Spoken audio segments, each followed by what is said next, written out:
Good morning, Malta and Gozo, and welcome to another episode of Lovin Daily. My name is JP Atsapadi, and today I'm joined by Tim Diacono, and these are your 5 headlines for today. Malta is set to reopen restaurants on 10th of May with a 5 p.m. curfew. Yesterday, a man threw sand in the police officer's eyes because of COVID-19 measures.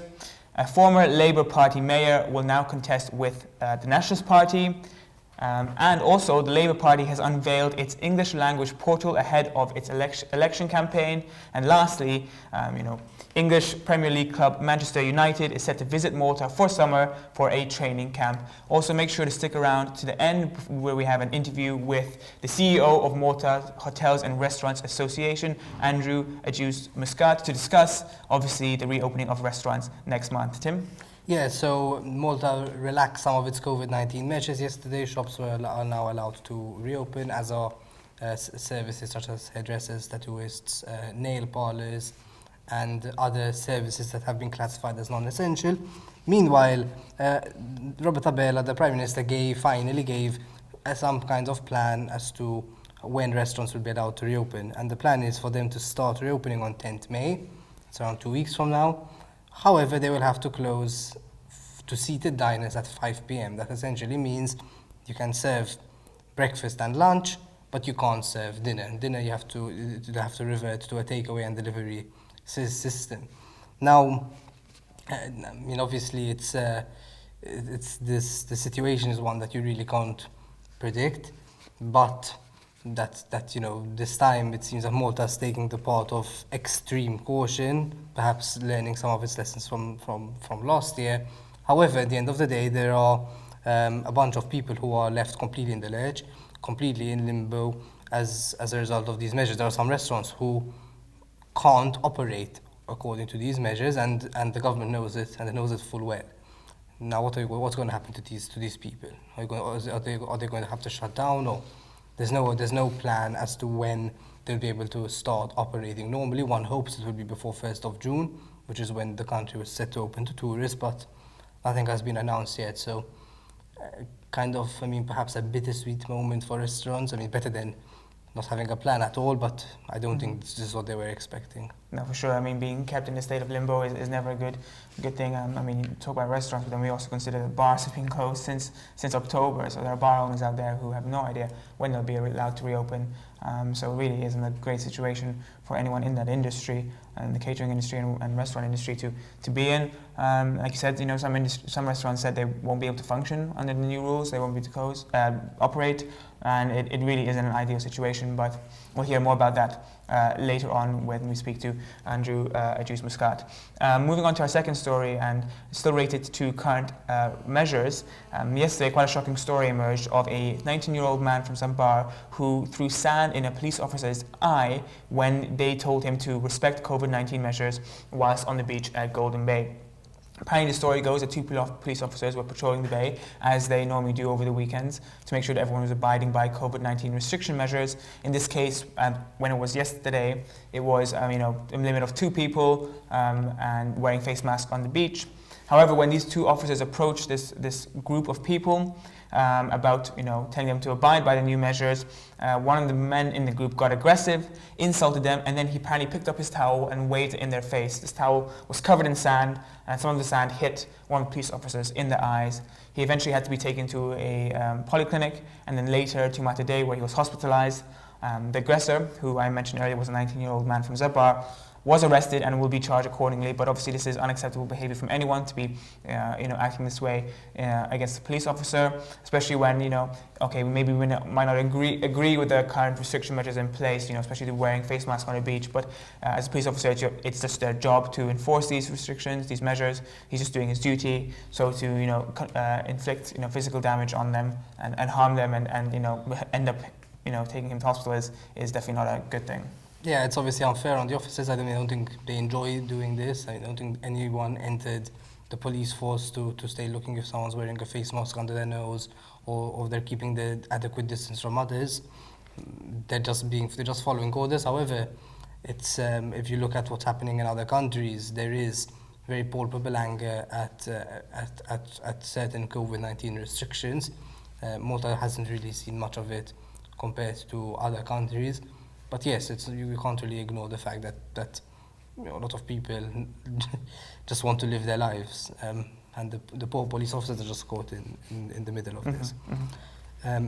So our next story, a former Labour mayor has made the switch to the Nationalist Party and will contest the general election on the PN ticket.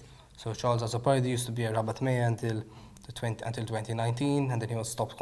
He was forbidden from contesting the local council election because of some corruption allegation that got nowhere, and he has crossed the aisle. Now, what's interesting about this is that I think it's the first high-profile crossing of the aisle from one part from Labour to PN that we've seen in several years. So usually we're quite used to seeing former PN people cross to Labour. I mean, obviously when you're in government and with such a commanding majority, it's more attractive. But seeing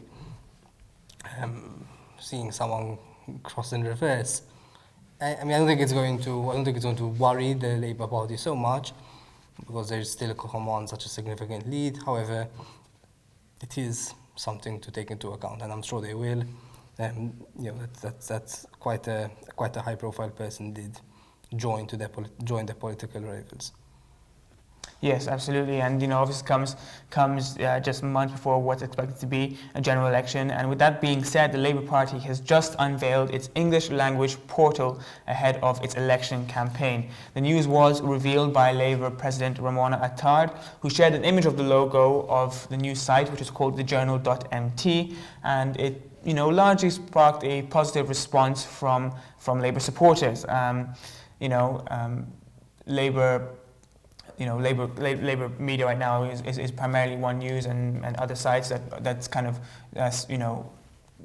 deliver the news in the Maltese language. So this is the first for a while at least where it's being done in an English language. I guess obviously to appeal to the wider mass, and the idea that English news portals in Malta tend to favour the Nationalist Party. This is kind of Labour's rebuttal to that and putting out its own kind of English language portal. It comes also at a time when party-owned TV propaganda media is being challenged in court by Lovin Malta. But obviously the main reason for this is that everyone's expecting that in a few months' time a general election will be called, and obviously this is an attempt, or at least it can be perceived as an attempt by the Labour Party to kind of expand its reach and reach a new audience, primarily English-speaking people in Malta.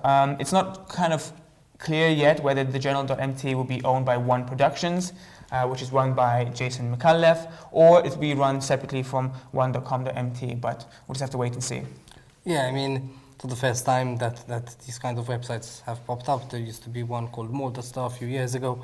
Now, obviously, the best solution to a healthy media, I strongly think, is pluralism. So the more websites and the more news portals that are out there, the better, because the more opinions get circulated. However, it is a shame that unfortunately in Malta the concept of pluralism has been twisted to the extent that it means the parties owning the broadcasting, right? So I think it might have been an opportunity for people who sympathize with the party to set up a website, but instead the party itself has taken over that role. I think it shouldn't take on that job, but I think its sympathizers should do that instead.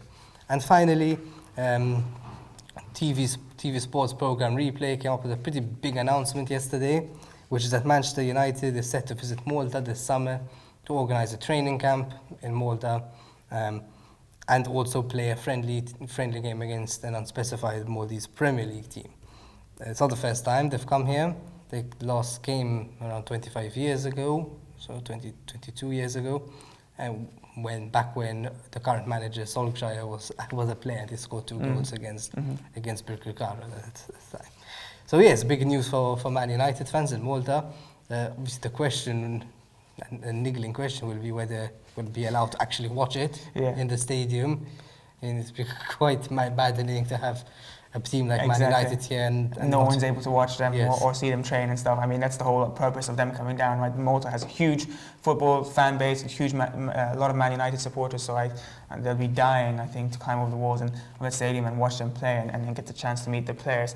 With that being said, this brings us to the end of our news segment. We have a short clip of the last time Man United played in Malta, followed by an interview with Andrew Agius Muscat, the CEO of the Malta Hotels and Restaurant Association.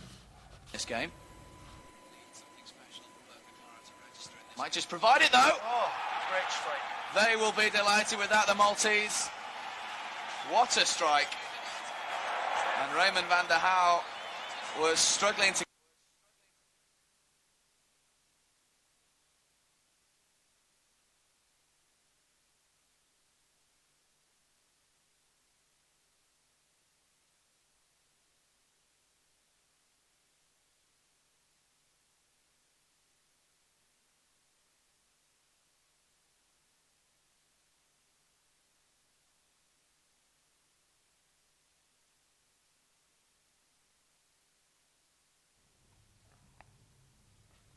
Welcome back to Lovin Daily. With me now is Andrew Agius Muscat, CEO of the Malta Hotels and Restaurants Association. Thank you very much for joining us today. Good morning, Tim. Thank you for the invitation.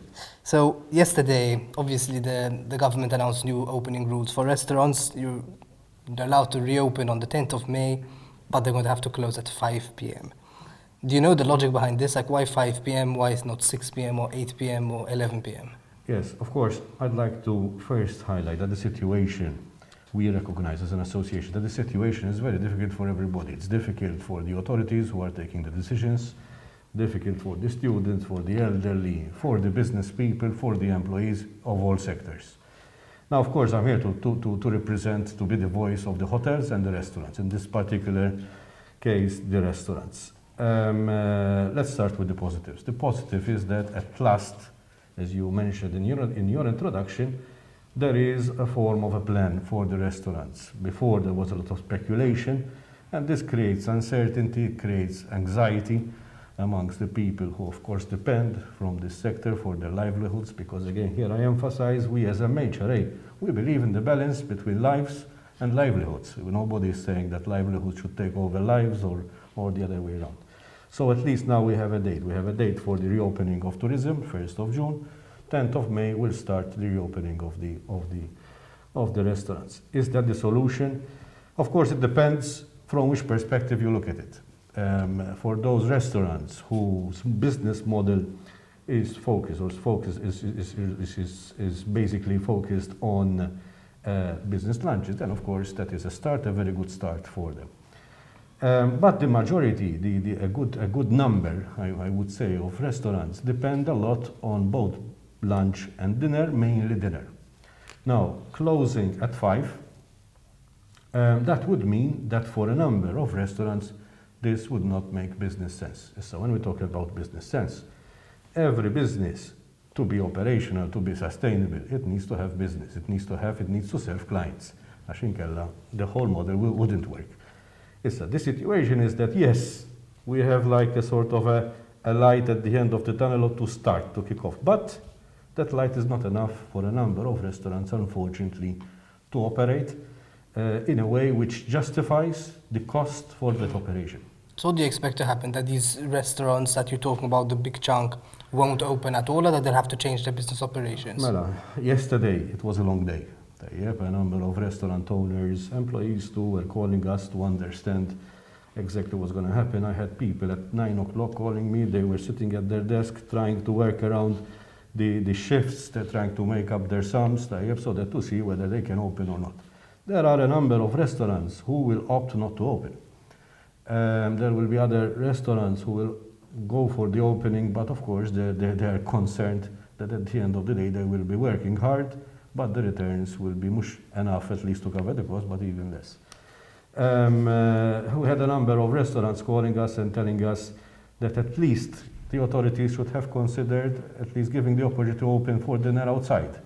Of course, that is not the perfect solution, but at least it would have given a bit, again, enough breathing space for more restaurants to start operating. And this also revolves around the concept that there is another big problem in the restaurant sector, of course even in the hotel sector, the question of employees. Over the past months, for of course reasons which one would understand, a number of employees in this sector left the sector. Some of them went back to their home countries because they were foreigners. Other, even Maltese, left totally the sector.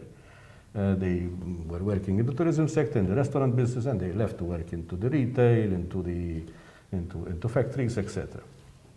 And that is a big problem because, of course, to operate, it's not a question of a switch putting it on or off. I mean, to operate, you need people. If you're going to look around you, and you cannot recruit people because, of course, there will be few people who will be ready to come to work in an environment which is very uncertain. This is going to be a big challenge.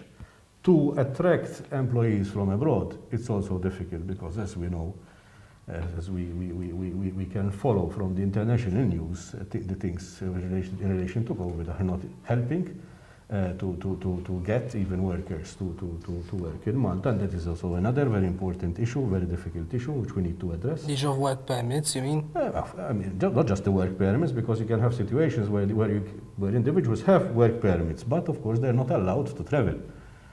Because of the directive of the European Union from third country nationals, it's a very complicated situation.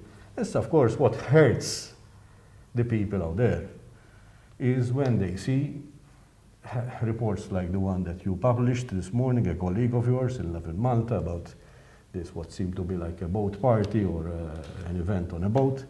But we need to keep in mind that the virus does not distinguish between locations. The virus is transmittable between one human being and another. So if we are together at the beach, on the boat, or in any other situation, that is, of course, if we don't observe the protocols, that is going to be a cause for possible transmission and, of course, growth of the pandemic. So we argue that the restaurant is one of those places in terms of the way it is organized that you can control better than in other locations. So everyone just sitting down. Because you're sitting down. You can control the protocols. And that's why even we as Malta Hotels and Restaurants Association and MHRA, we emphasize and lobby and advocate for the enforcement of protocols. Because here we're talking about the livelihood of our entrepreneurs, the livelihood of our employees. And if we're not going to have business, and that's why we launched the campaign, as you reported, let's save our restaurants, because now we are literally at the brink of survival. So obviously restaurants are receiving a wage supplement for their staff, which is around €800, and other types of aid from the government at the moment. So, are you saying that the overhead costs that they have to deal with are so high that all of this aid, plus the money they receive from takeaways and deliveries, as well as the money that or whatever they're expected to receive through serving lunch and breakfast, will not be enough to sustain them? First of all, the subsidies. We are grateful, of course, that the authorities are supporting our members with such subsidies, support, call it whatever you want. We prefer to call it as investment, because let's remember that the tourism sector is the soul of the Maltese economy.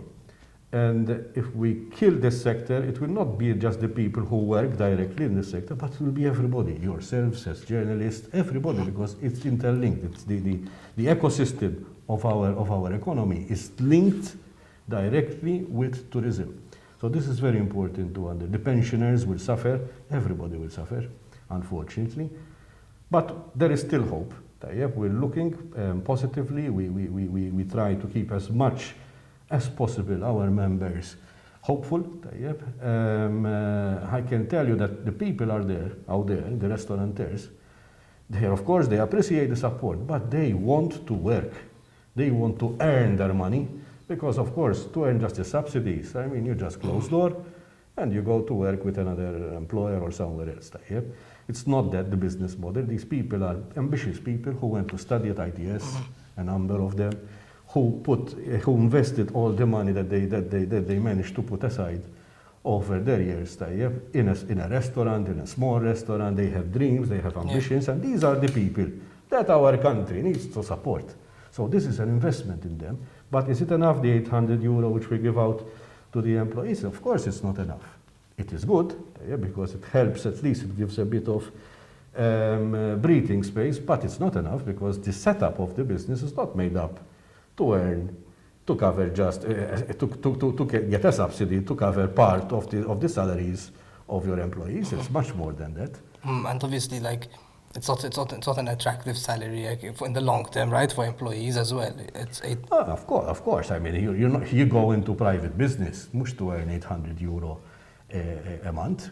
I mean, you go there because you have your ambitions, you have a dream to realize, and the number of these people are these kind of people. Of course, there are the big ones, the big guys, and those are also important because they create job opportunities for a lot of people. But here we're also talking about those small entities. You mentioned takeaway. I mean, takeaway is a form of business. A number of restaurants had to shift to takeaway. It's not because it is their business. This is like you have just to give a stupid example. You have an operation, a restaurant, and you are serving Chinese food. For one reason or another, the authorities tell you, if you want to survive, you can start selling burgers. You will do it to survive, but that's not your core operation. So if you are fine dining, I mean, you cannot just shift overnight and say, I'm going to start giving takeaway. And of course, let's keep in mind that a good chunk of our customers, who are the tourists, are not here. So even that, the market has shrinked overnight. Our success over the past years has become our enemies. I meet every day with people who, just before COVID, they signed contracts to rent out a new restaurant, to buy another property, they ordered a new kitchen, just weeks before COVID. And suddenly, from the stars to the stables. But when you see, for example, like all these food delivery bikes everywhere, I mean, you can be under the impression that there are some restaurants which are doing quite well because people are using them. So what's the reality, though? Of course, it's a mix. I mean, those who are geared towards takeaway, and also those restaurants who never dreamed of doing takeaway, but tried to organize themselves, they have to take as much as possible of the market share, have managed to achieve some success. But it's not the reason why they exist. They are doing this out of an extraordinary situation. So recently, one of Malta's most prominent chefs, Sean Gravina, wrote a very impassioned post warning that families are suffering because their parents' businesses are on edge.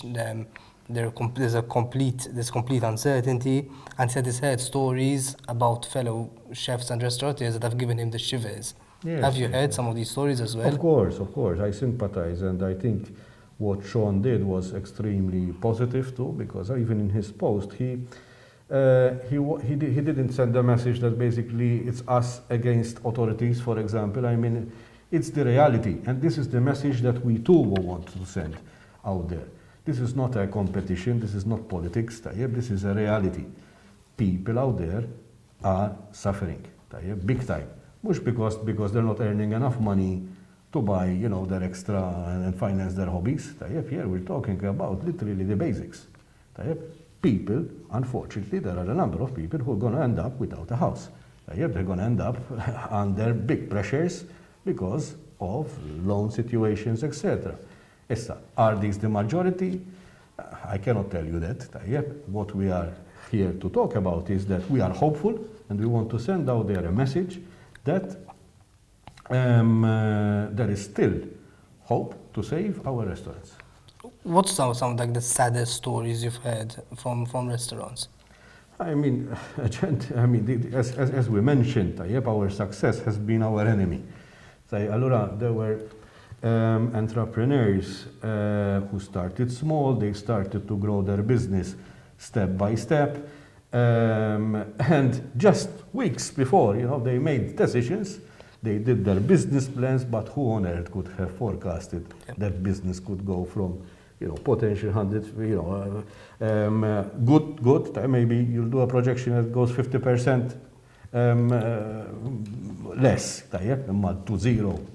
No one could have forecasted that.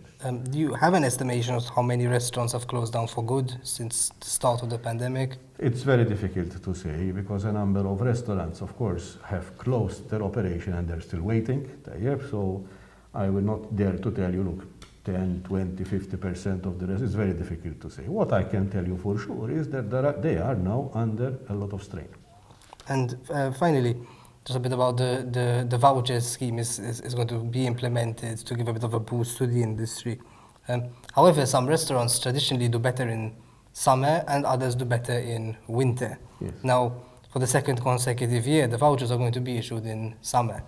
Like, don't you think it's a bit unfair on the restaurants, on the so-called winter restaurants, the ones who do better in winter, that these vouchers were meant to be issued in January originally? These are extraordinary measures. Again, you don't open up a business so that you benefit out of the voucher. That's why our message as MHRA is that we need to work closer together with the authorities, with even the people out there, so that they understand their responsibilities, with the authorities to enforce better. We've seen an improvement in the enforcement measures, but we need to see more. So the vouchers is an injection to support, to slightly help, and create maybe even a feel-good factor even amongst the general public, which helps the restaurants. It may not help everybody, as we're saying. Yes, I agree with you. But that's not the intention to try to help everybody. It's an injection. It's a form of support. We look forward that the authorities understand that the business model of a restaurant doesn't work with the timing. I mean, what hurts also is that there were other sectors, without, of course, seeming to be jealous for other sectors, but there were other sectors which opened up, and the virus does not make exceptions. Our operation, as we said, we emphasize, is a situation where your clientele is sitting down. You can enforce the regulation, you can even measure the distances between one table and another. So it is a very controlled environment. It is a low-risk environment. So we appeal again, and we'll keep on representing the voice of the restaurants to, as much as possible, open up and create the right conditions, at least to start seeing that progress, to at least hopefully in the short term we'll start picking up alone as a business. Andrew Agius Muscat, thank you very much for being with us today. Thank you very much for following us on Lovin Daily today. Make sure you follow lovinmalta.com for all the latest updates, and have a day full of lovin'.